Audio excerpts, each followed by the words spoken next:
कल शाम को चर्चा हुई थी कि पुनः हम अपने श्वास को देखें, क्योंकि जिस ऊंचाई पर हम लोग पहुंच गए हैं शब्दों के माध्यम से, लेकिन अभी वह ऊंचाई मन पकड़ नहीं पा रहा है। कैवल्य दशा बहुत ऊंचाई की दशा है, लेकिन मन अभी उस कैवल्य दशा को पकड़ नहीं पा रहा है, या अपने आप को वहाँ तक ऊंचाई को छू नहीं पा रहा है।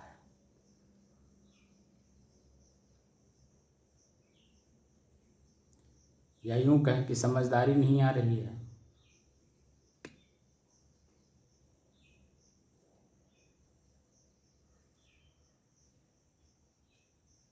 तो पुनः हम लोग अपने श्वास को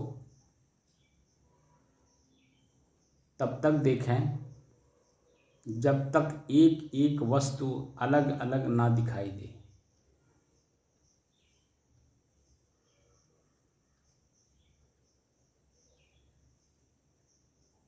जैसे भोजन बनाते समय माताएं या भंडारी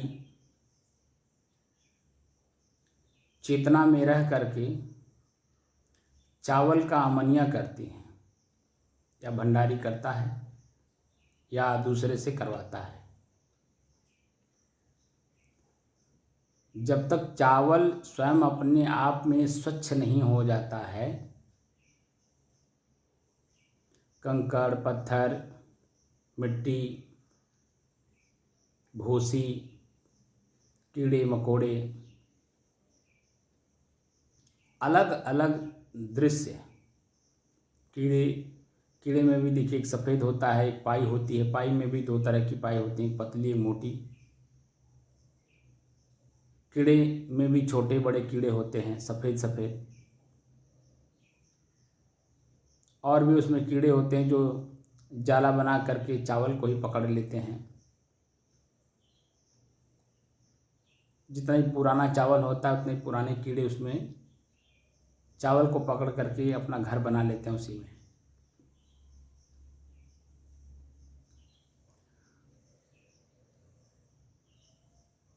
जब चावल अमनिया करते समय हर चावल को सिर्फ अकेला छोड़ा जाता है, बाकी चावल में जितने कुछ मिले रहते हैं सबको अलग अलग किया जाता है। कभी कभी चावल में दाल भी मिल जाता है, और भी कई चीज़ें मिल जाती हैं। तो हम सबको अलग अलग करते हैं ना, क्योंकि मुझे अलग अलग की जानकारी है। ऐसे ही मेरे भीतर स्वयं हमारी मनोवृत्तियां अलग अलग हैं, और हमारी मनोवृत्तियां ही हमें अपने आप में मिला करके दुख दे रही हैं, दुख का अनुभव करा रही हैं। और मैं भी उनमें मिल करके दुख सुख का अनुभव कर रहा हूं, जो कि प्रकृति के नियमानुसार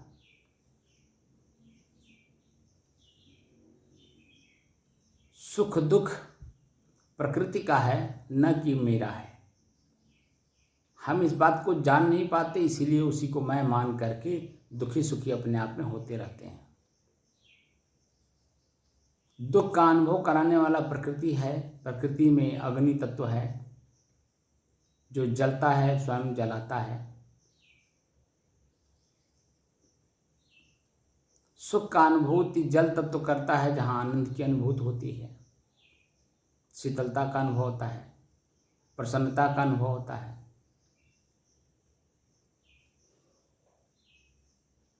भूत भविष्य की कल्पना हम आकाश तत्व में करते हैं। सुगंध दुर्गंध का अनुभव वायु तत्व ला करके कराता है। ये सब बातें समझ से परे हैं, और उन्हीं समझ से परे चीज़ों को अस्थायी रूप से समझ करके, अलग अलग करके, और अपने स्वयं के अकेलेपन का अनुभव एकदम साफ साफ, जैसे चावल अपने आप में अकेला है, स्वच्छ है, निर्मल है, और उसे ही पका करके हम खाते हैं। उसमें कुछ भी मिला हो तो मन में कहीं न कहीं किसी न किसी प्रकार से खटक रहती है कि कुछ मिला है, और वही जब निकल जाता है तो मन का खटक खत्म हो जाता है और मन निर्द्वंद हो जाता है। कोई द्वंद्व मन के अंदर में नहीं रहता है। वो जो अकेलेपन का एहसास होता है वह द्वंद्वातीत अवस्था होती है, लेकिन जैसे ही किसी चीज़ का मिला हुआ अनुभव होता है वो द्वंद्व से भर जाता है। वो द्वंद्व अवस्था महसूस होती है, स्वयं अपने आप में महसूस होता है कि कुछ है, कुछ है, कुछ है। और जब कुछ रहेगा ही नहीं तो सिर्फ वहाँ मैं अकेले ही रहूँगा, और अकेले जब जहाँ मैं रहूँगा वहाँ किसी प्रकार का कोई मन में खटक रहेगी। हर जीव अपने स्वतंत्रता को चाहता है, लेकिन सब में मिल करके अपने आप को स्वतंत्र करना चाहता है। क्या संभव है? नहीं संभव है। सब में सबके साथ रहिए भी और अपनी स्वतंत्रता का भी वहाँ परिचय दीजिए, तो कैसे संभव है? कोई संभव नहीं है। इसलिए सबको अलग अलग करके ही अपनी स्वतंत्रता समझी जा सकती है। तो पुनः हम लोग अपनी ही चर्चा हम लोग बाद में करेंगे। बस अपने ही श्वास को देखना है अपने से अलग होकर, और समय समय से मेरे ही अपने श्वास में क्या मुझे अनुभव होगा, इस बात का अनुभव करिएगा। क्योंकि अब मन में कोई द्वंद्व तो है नहीं पहले जैसा कि मन को एकाग्र करने में, स्थिर करने में, शांत करने में महीनों दिन, सालों दिन लग जाए, क्योंकि यह अवस्था हम लोग पहले कर चुके हैं। साल डेढ़ साल तक मन की गति को पकड़ने में लगा दिए हैं। अब मन की गति को पकड़ने में ज़्यादा समय नहीं लगेगा। इतना ध्यान रखना है, चेतना में रहना है, सतर्क रहना है, सावधान रहना है। निद्रा आलस जमुहाई ना आने पावे, बस दृष्टा भाव चेतना में रह के देखना है। दृष्टा भाव का अनुभव चेतना में रह के करना है। कान से कोई आवाज़ आए, मन में कोई कल्पना जागे, शरीर के ऊपरी हिस्से पे कुछ महसूस होता हो, चींटी काटने की, मच्छर काटने की, मक्खी बैठने की, किसी भी तरह का, वह सब दृश्य हैं और समय समय से दिखाई देंगे। और जो चीज़ें समय समय से दिखाई देंगे उसी के बारे में हम लोग चर्चा करेंगे। ठीक है ना? पहले और जितने जो कुछ दिखाई अगर नहीं दे रहा हो तो ज़बरदस्ती देखने की भी ज़रूरत नहीं है। बस शांत भाव में बने रहना है, और अपने आप जो दृश्य सामने आएगा वो अपने आप अनुभव कराएगा कि मैं आया हूँ। जैसे सुगंध आया तो समय से आएगा, दुर्गंध आया तो समय से आएगा, शीतलता का अनुभव होगा समय से होगा, गर्मी का अनुभव होगा समय से होगा। जितने देर किसी चीज़ की अनुभूति नहीं हो रही है उतने देर तो मैं शांत भाव से अपने आप में स्थिर रहूँगा कि नहीं? जी रहेंगे। तो अपनी स्थिरता इसी में और मजबूत होगी। बस शांत भाव से दृष्टा दृश्य का अभ्यास चेतना में रह के करना है। आँख बंद हो और अपने श्वास को अपने से अलग हो करके अनुभव करने की कोशिश की जाए।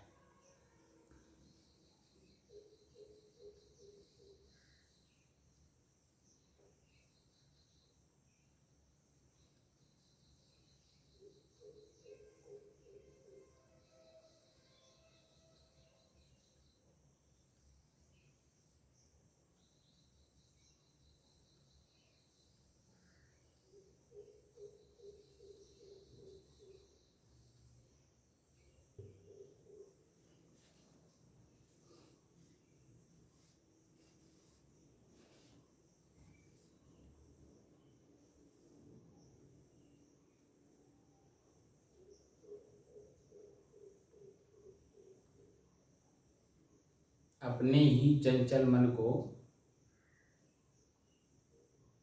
अपने ही नासमझ मन को एकाग्र, स्थिर एवं स्वयं मन की शांति का अनुभव करने की दृष्टि से साधना करते करते आज 973 दिन हो गए। तारीख 7 जुलाई सन 2024, दिन रविवार, प्रातःकाल का समय।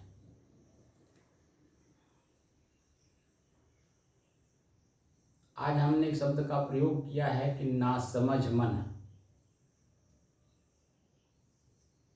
चंचल मन तो मैं पहले प्रयोग करता था, लेकिन आज एक शब्द का प्रयोग किया हूं कि नासमझ मन।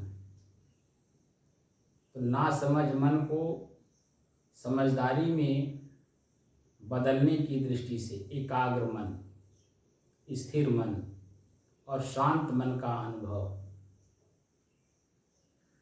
करने की दृष्टि से ही पुनः हम अपने श्वास को देखने की प्रक्रिया शुरू कर रहे हैं, जिसमें मेरा नासमझ मन कुछ समझदारी, मजबूती के साथ कर सके। ठीक है कि नहीं जी। क्योंकि जो मैं पहले अभ्यास कराया उसमें समझदारी नहीं आ पाई मन की जी। इसलिए मन की समझदारी कैसे हो और मजबूत कैसे हो, इसलिए हम दोबारा इसको अभ्यास करने के लिए प्रारंभ किए हैं। तो अपने ही श्वास को अपने से अलग होकर के देखा जाए, चेतना में रहकर, शांत मन से, स्थिर मन से। जब समय समय से सब कुछ दिखाई देगा।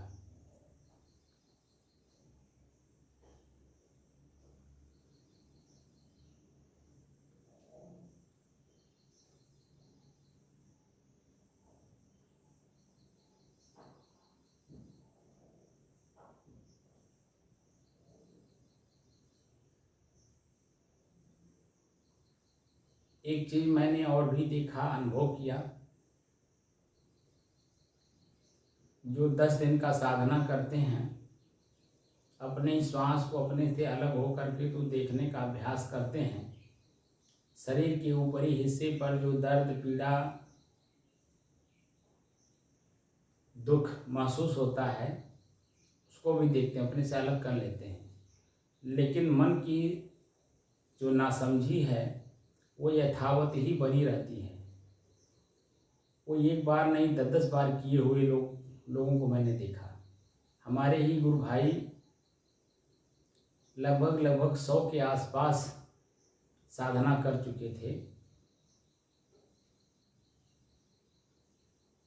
सेंटरों पे जा करके, लेकिन उनकी समझदारी मैंने देखा कि नहीं आ पाई।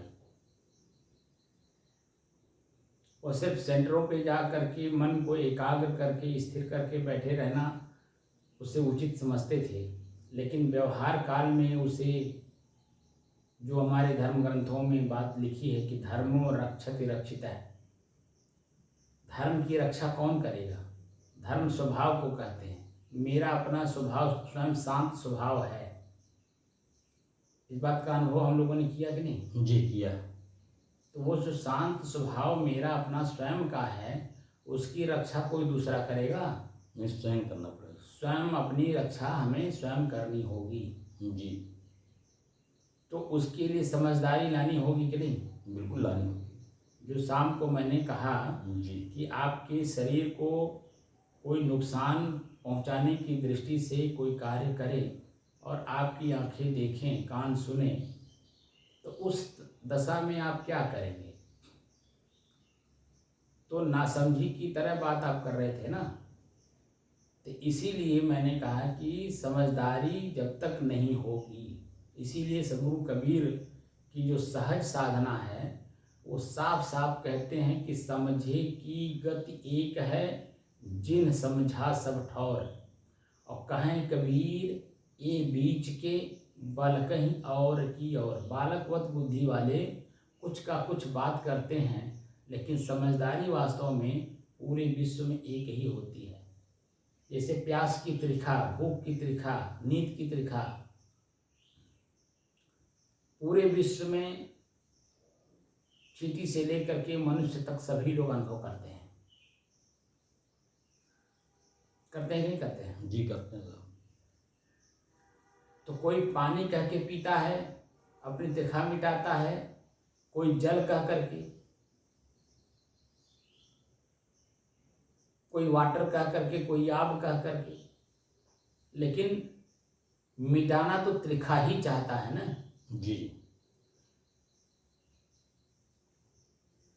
कोई भोजन कहता है, कोई खाना कहता है, कोई अंग्रेजी में कुछ और कहता है, फारसी में कुछ और कहते होंगे। यानी भाषा के अनुसार शब्द सिर्फ बदलते हैं, लेकिन वास्तविक स्थिति शरीर की जो है वो एक ही है पूरे विश्व की।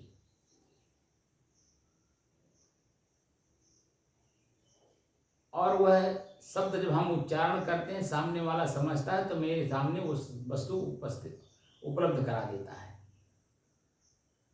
पानी कह करके मांगेंगे और समझने वाला वाटर समझता है, तो वहीं द्वंद्व बना रहेगा। आप पानी पानी चिल्लाते रहिए, क्योंकि वह पानी समझता नहीं, वो समझता है वाटर। और आप वाटर कह करके समझदारी रखते हैं और चले गए हिंदी भाषी क्षेत्र में, वहाँ पानी और जल कहते हैं लोग। तो वहाँ पानी और जल आप कह नहीं पा रहे हैं, वाटर वाटर कहे जा रहे हैं, वो समझ नहीं रहा है। तो दोनों स्थितियों में हमारी स्थिति जो त्रिखा की है वो यथावत बनी रहेगी। लेकिन भाषा अगर समझ गए तो आप चाहे जल कहिए, चाहे नीर कहिए, चाहे वाटर कहिए, चाहे आब कह लीजिए, जैसे आपने कहा तुरंत वो समझ गया, पानी आपको पिला दिया, आपकी त्रिखा मिट गई, आपके अंदर में कोई दुख पीड़ा या चंचलता नहीं बढ़ी। तो समझदारी मूल है शब्द को समझना। शब्द में आगे पीछे दाएं बाएं ऊपर नीचे भी कुछ है। एक ही शब्द में कई अर्थ लिए हुए रहता है शब्द, और हम उसको जानते नहीं, इसीलिए एक ही शब्द में उलझे रहते हैं। अभी एक मेरे व्हाट्सएप पे ग्रुप है, रूहानी मिशन। रूह आत्मा को ही कहते हैं, वो उर्दू लफ्ज है। एक बार मेरे से उनसे वार्तालाप ऐसे हो गई, उनके कोई अनुयायी थे, अब वो अपने लफ्ज में उर्दू लफ्ज में बोले जा रहे हैं, मैं अपने हिंदी शब्द में उसी का अर्थ देता जा रहा हूँ, समझ ही नहीं रहा है।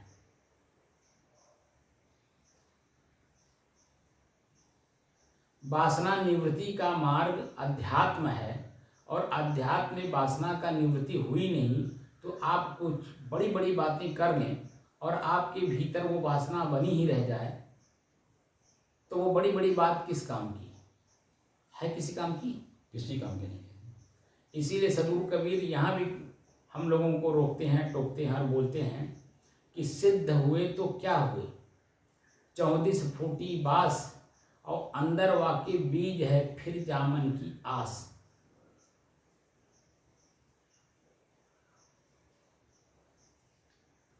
वासना वृत्ति अगर मन में रही गई, आप रूह की, आत्मा की, सोल की कितनी बड़ी बड़ी बात कर लीजिए,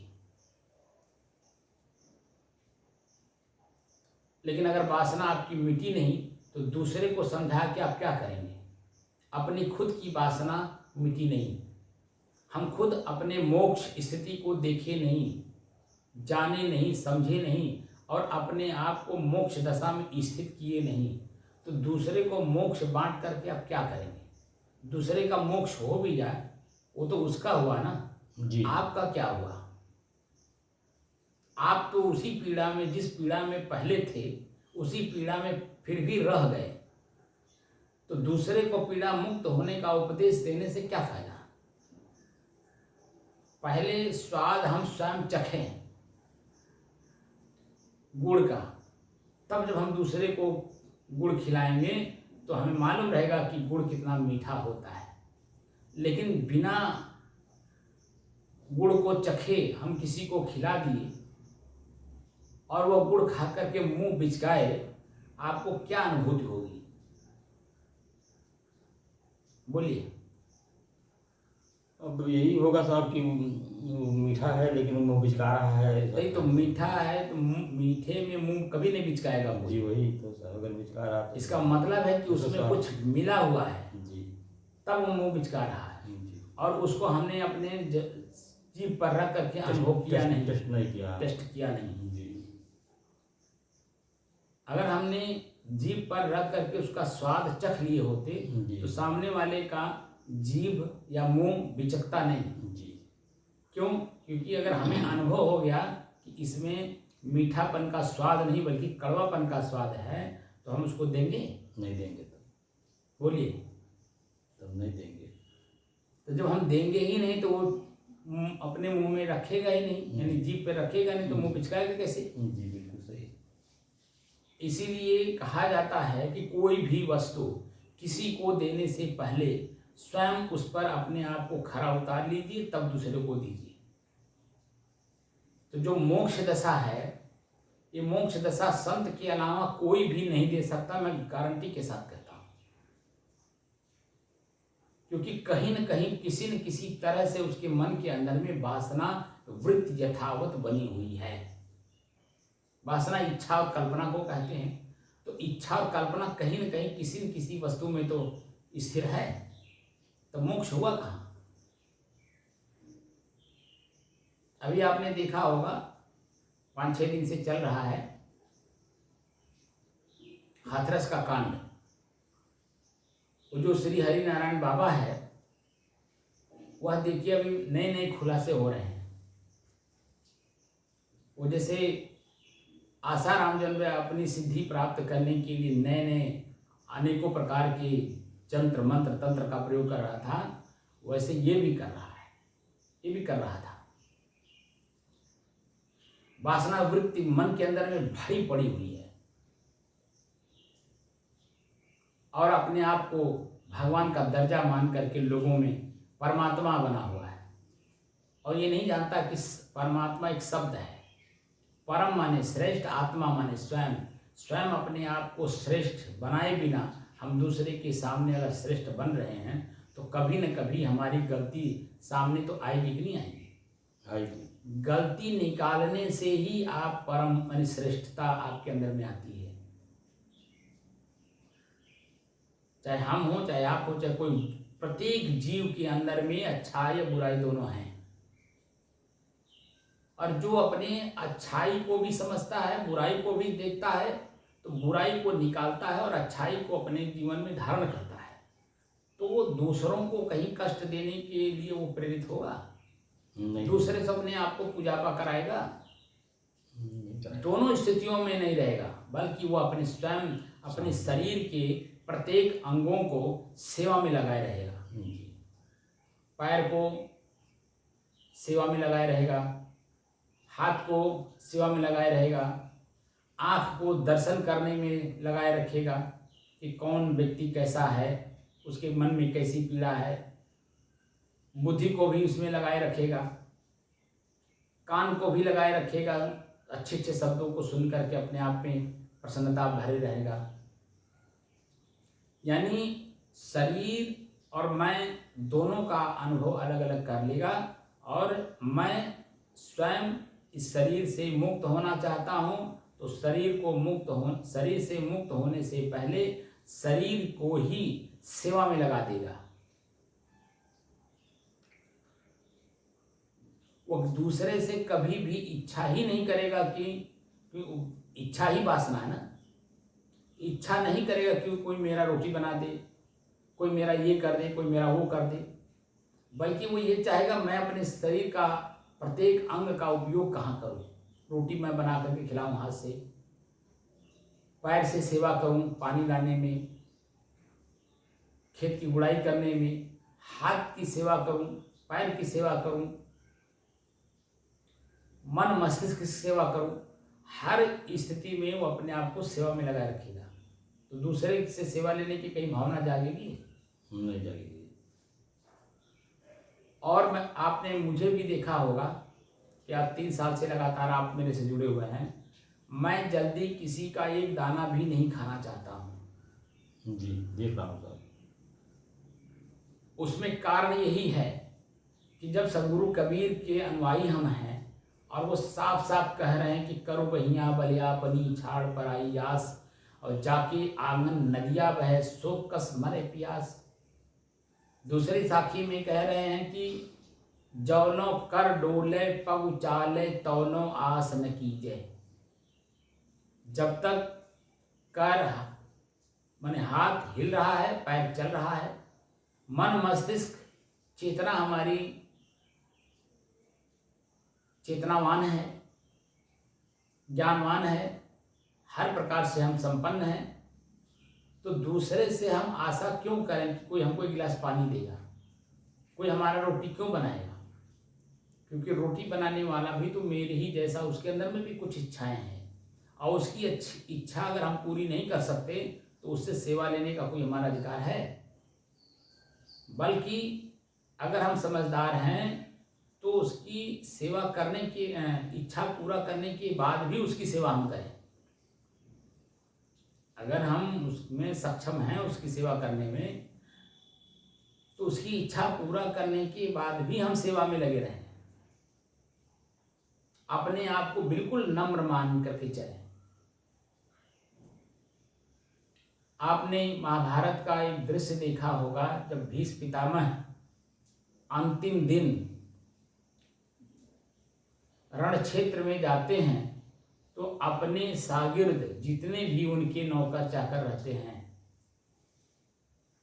सबको अपने आप से मुक्त करके तब रण में जाते हैं, क्योंकि उन्हें मालूम रहता है कि मैं कल शाम को मैं लौट कर नहीं आऊँगा। इसलिए सबको अपने सेवा से मुक्त करके तब जाते हैं। कितनी ऊंची साधना वाले लोग थे पहले, कि व्यवहार में रहते हुए भी व्यवहार में नहीं रहते थे, और आज दशा हमारी ये हो गई है कि हम परमार्थ में रहते हुए भी परमार्थ में नहीं हैं। अब व्यवहार की तो बात ही छोड़िए, व्यवहार तो करने ही नहीं आता।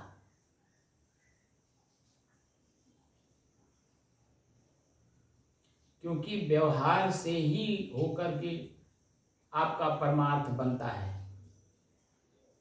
अगर व्यवहार आपका पवित्र नहीं है तो परमार्थ आपका बनेगा नहीं। तो परमार्थ और व्यवहार क्या है? परम धन अर्थ, परम माने श्रेष्ठ, अर्थ माने प्रयोजन। आपका अपना प्रयोजन है अंत में शांत रहना, और शरीर छूटे तो मेरा मोक्ष हो जाए, ये आपकी चाहना है। तो व्यवहार में जब आप पवित्र रहेंगे, सुबह से शाम तक चौकन्ना रहेंगे, मेरे से कहीं गलती ना होने पावे, तो एक तो दूसरे में गलती नहीं ढूंढेंगे, चौकन्ना रहेंगे, सतर्क रहेंगे, चेतनावान रहेंगे, अपने से गलती ना होने पावे, और अगर गलती हो भी गई तो तुरंत क्षमा मांग लेंगे। तो शाम के वक्त जब आप बिस्तर पर सोने चलते हैं, उस समय में जब आप अपने सुबह से लेकर जगने से लेकर के और सोने तक का आकलन जब करते हैं कि मेरे से कहीं गलती तो नहीं हुई है, जब गलती नहीं हुई रहती है तो सुख की नींद आती है, कोई पश्चाताप आत्मग्लानि नहीं होता है। लेकिन अगर कहीं गलती किए हैं तो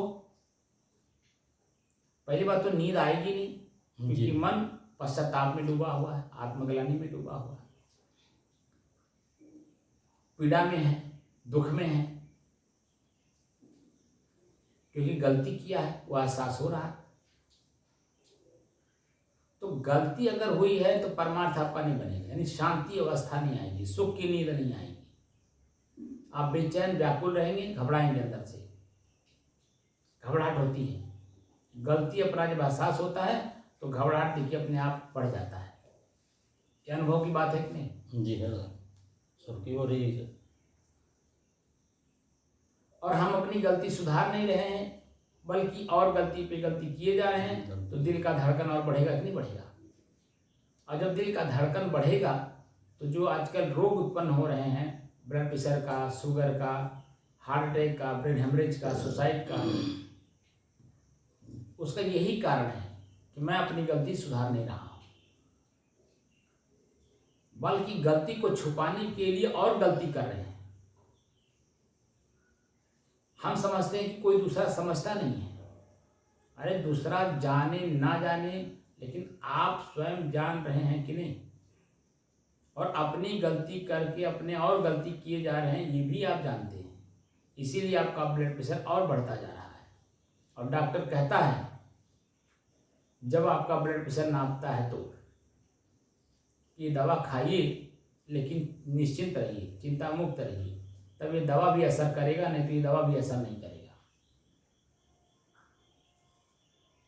तो ये जो साधना हम लोग दोबारा पुनः शुरू कर रहे हैं समझदारी बढ़ाने के लिए, और समझदारी समय समय से आती है, बशर्ते शांत भाव में रहकर चेतना में रहना है।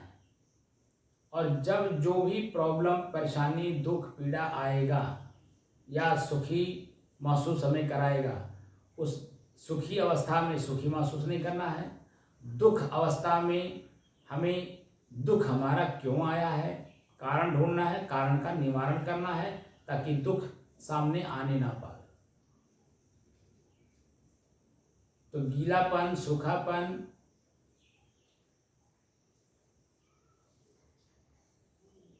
जो मेरे नाक के भीतरी हिस्से में या नाक के निचले हिस्से पे गीलापन, सूखापन, खिंचाव, यहाँ पर जो कुछ भी अनुभव होगा समय से, या श्वास हम ले रहे हैं तो उसमें सुगंध, दुर्गंध, सामान्य, ठंड, गर्म, शीतल, जो कुछ भी इस नाक के हिस्से पे पड़ेगा उसको सिर्फ पकड़ लेना है। अब पकड़ करके उसके साथ इतना तर्क देना है कि वो तर्क देते देते वो अपने आप में मालूम हो कि एकदम शांत हो गया।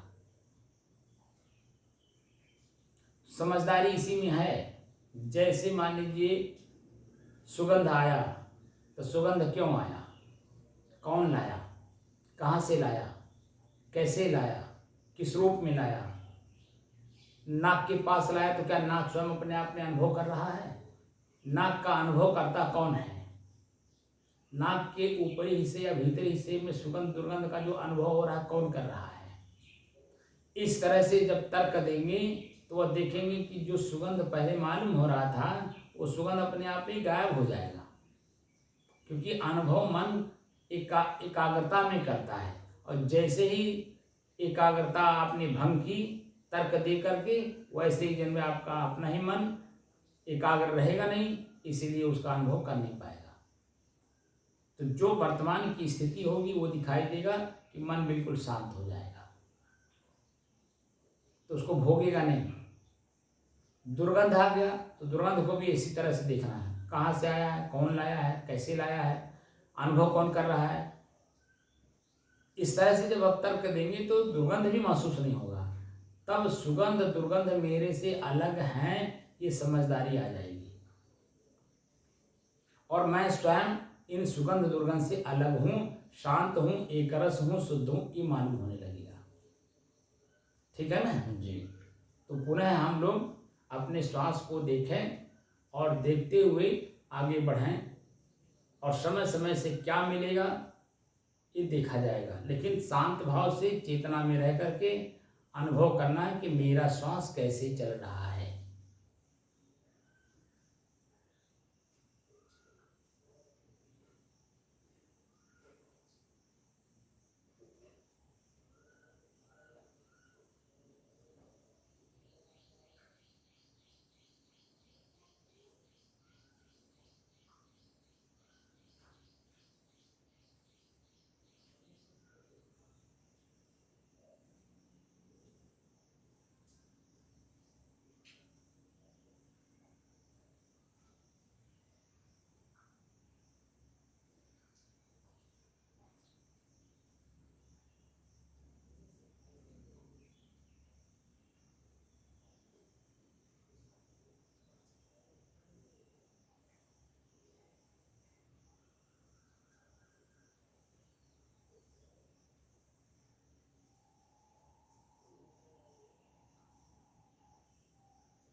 कितने मिनट हम लोग शांत बैठे थे?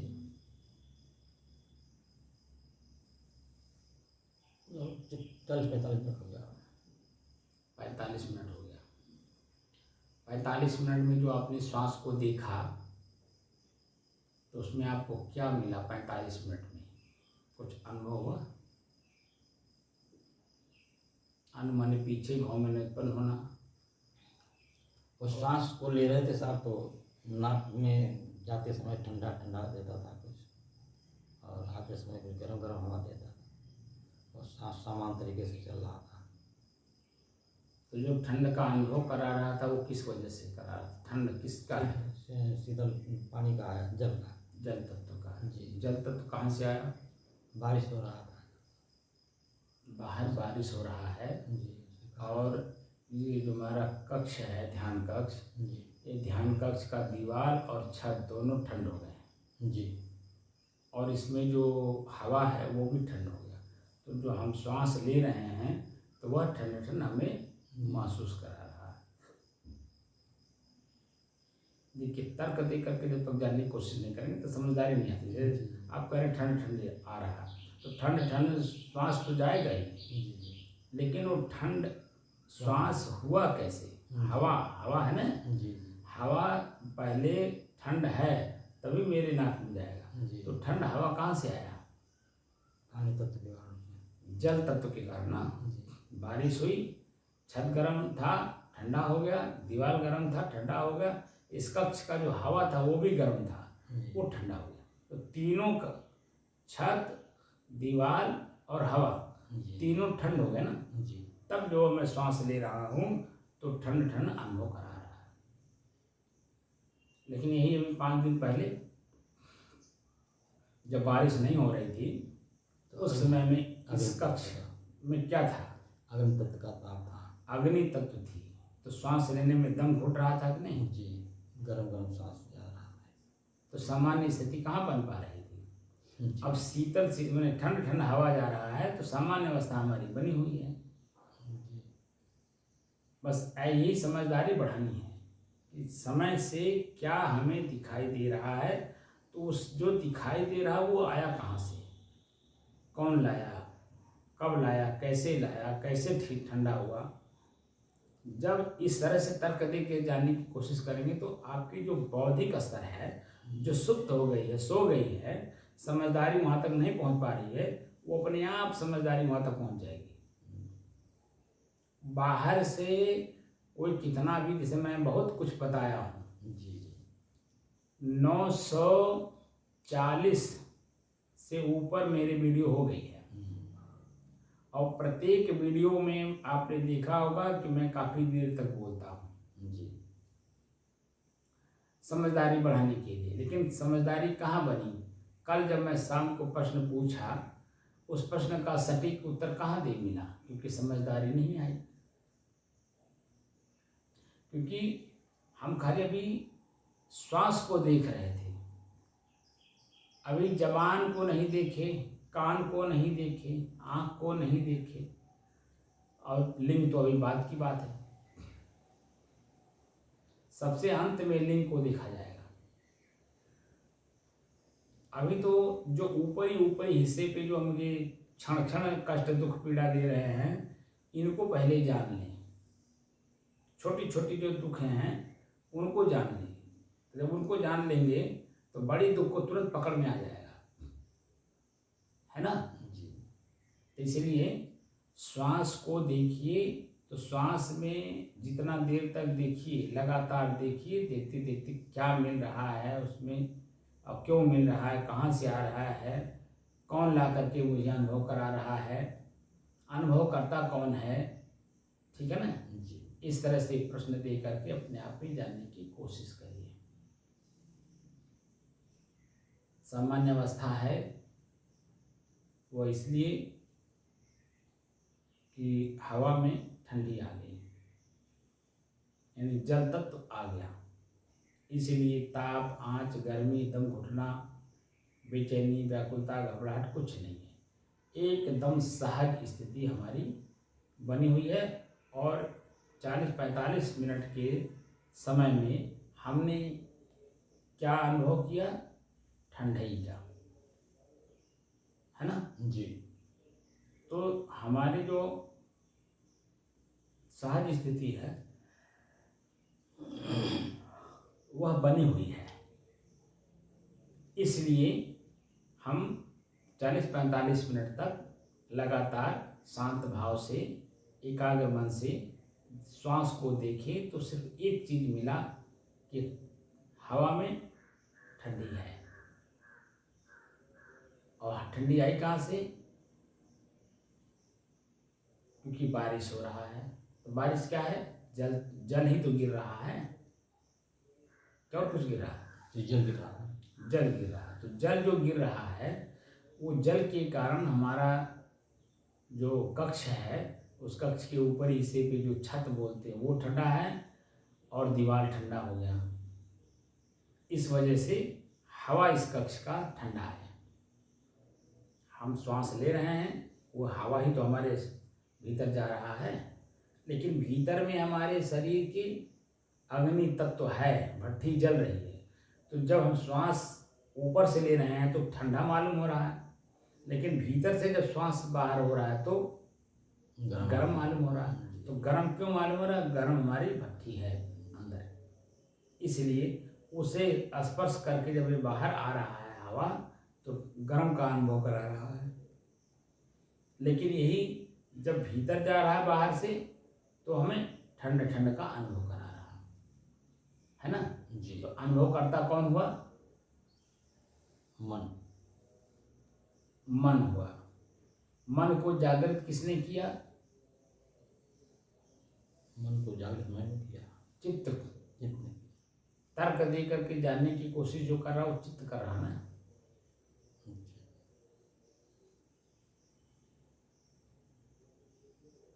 ये सब बातें मैं बता चुका हूँ, लेकिन फिर भी जब मन पकड़ता नहीं है, इसीलिए वहाँ संशय में पड़ जाता है। मैं तो कुछ हूँ ही नहीं ना, प्रकृति में मैं कुछ हूँ ही नहीं। प्रकृति अपने आप में जो कुछ है वो है। तो हर वस्तु अलग अलग है, ये मालूम होना चाहिए। तो अभी आज क्या मालूम हुआ? हवा में ठंडी है। तो हवा और जल, ये दो चीज़ें मालूम हुआ। उसको ग्रहण करता कौन है? मेरा मन। उसको निकाल करके अनुभव कौन कर रहा है गर्म का? मेरा मन। और मन कहाँ से बना? चित्त ने बना रखा है।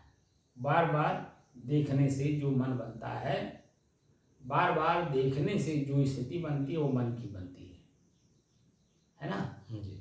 तो मन, चित्त, बुद्धि और क्रिया,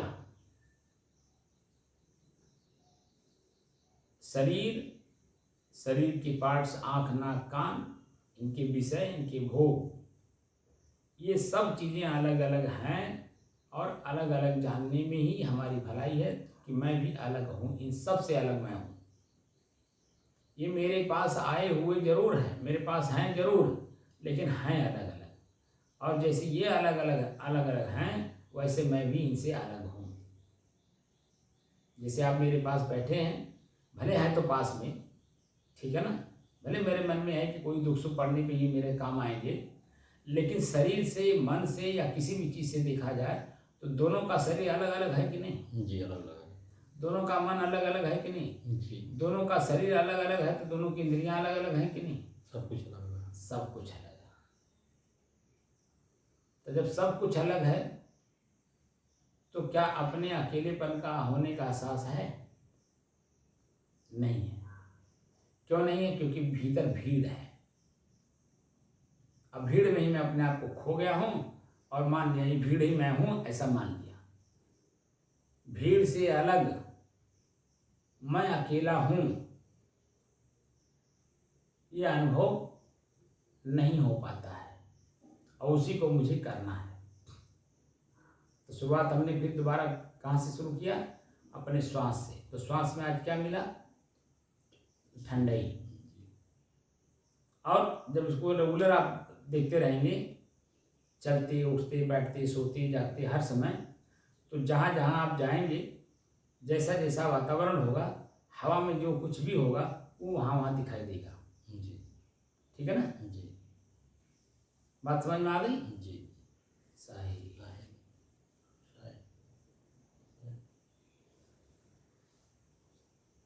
बंद कर दीजिए।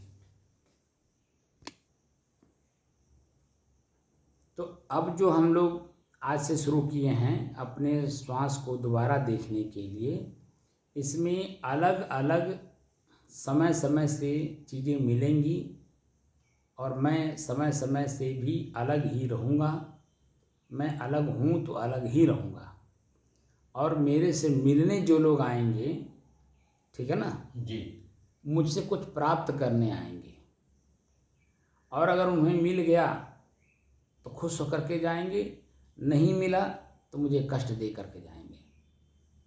तो वो जो मिलने लोग आए उनकी इच्छा क्या है, वो मुझसे मिलने क्यों आए,